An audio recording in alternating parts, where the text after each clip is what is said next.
రాజకీయాల్లో విమర్శలు ప్రతి విమర్శలు చాలా సహజం. అయితే ఎలక్షన్లు ఉన్నా లేకున్నా రాజకీయ నాయకులు ఒకళ్ళ మీద ఒకళ్ళు దుమ్మెత్తి పోసుకునుడు, ఒకళ్ళ మీద ఒకళ్ళు కత్తులు దూసుకునుడు ఇది సర్వసాధారణంగా జరుగుతూ ఉంటాయి.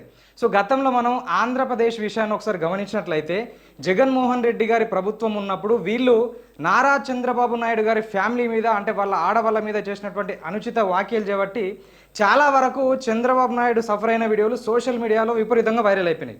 సో ఇలాంటి సంఘటనలు కోకొల్లలు.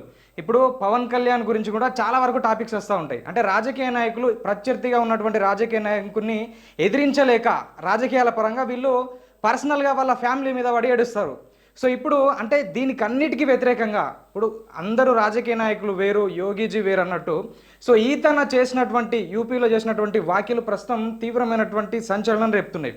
సో ఏదైతే గతంలో ముఖ్యమంత్రిగా ఉన్నటువంటి సమాజ్వాద్ పార్టీ అధ్యక్షుడు అఖిలేష్ యాదవ్ సో తన కూతురు ప్రస్తుతం రాజకీయాల్లో కొంచెం యాక్టివేట్ అయ్యి ఈమె రాజకీయాల పరంగా చాలా ముందుకెళ్తుంది.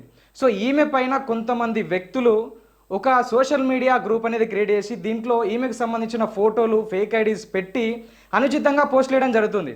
అంటే రకరకాల అసభ్యకరమైనటువంటి వ్యాఖ్యలు చేయడం, వేరే వేరే దేశాలకు సంబంధించినటువంటి ఫోటోలను ఈమెతో ట్యాగ్ చేసి రకరకాల ప్రచారం అయితే చేసిర్రు.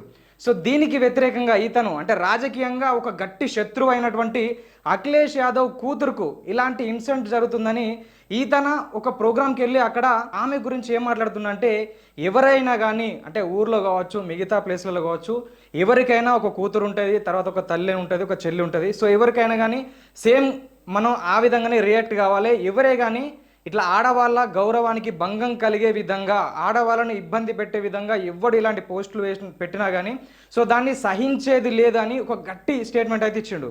సో అతను నా ప్రత్యర్థ రాజకీయ నాయకుడు ఇంకోటి అనేది పక్కన పెడితే ఇది సహించేది లేదని చెప్పి ఈ విషయం నా దృష్టికి వచ్చినాక వెంటనే ఎవరైతే స్థానికంగా ఉన్నటువంటి సైబర్ క్రైమ్ పోలీసులు ఉంటారో సో వాళ్లకు నేను ఆల్రెడీ ఆదేశాలు జారీ చేసిన, వాళ్ళు ఎక్కడున్నా కానీ వాడిని దొరకబడని ఖచ్చితంగా శిక్ష విధించాలి అని చెప్పేసి యోగిజీ ప్రకటించడం జరిగింది.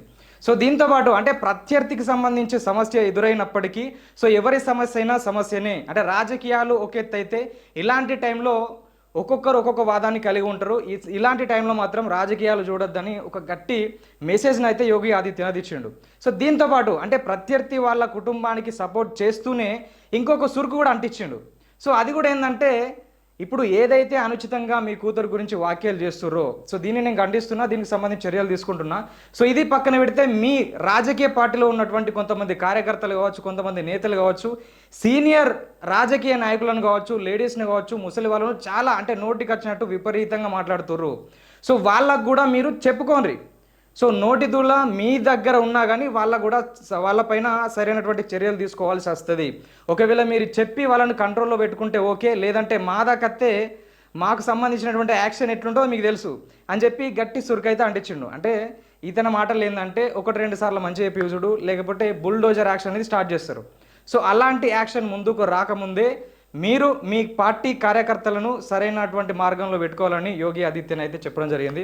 సో ప్రస్తుతం ఈ సమాజ్వాదీ పార్టీ అధ్యక్షుడి కూతురైనటువంటి అతిథి యాదవ్ సో ఈమెకు సంబంధించినటువంటి టాపిక్ అయితే హాట్ టాపిక్గా మారింది. సో ఎవరే కానీ రాజకీయ నాయకుల సంబంధించినటువంటి ఆడవాళ్ళే కానీ కామన్ పీపుల్ ఆడవాళ్ళే కానీ సో ఎవరిపైన కూడా ఇలాంటి అనుచిత పోస్టులు చేయరాదు.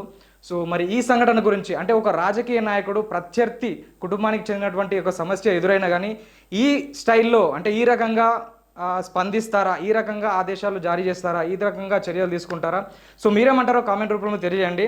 అంటే ఆంధ్రప్రదేశ్లో ఇటు తెలంగాణలో జరిగినటువంటి సంఘటనలు వేరు, ఇప్పుడు యూపీలో జరుగుతున్నటువంటి సంఘటనలు వేరు. సో ఈ అంశం పైన మీరేమంటారో కామెంట్ రూపంలో తెలియజేయండి. మరొక వీడియోతో మీ ముందుంటాం. చూస్తూనే ఉండండి ఆర్ తెలుగు.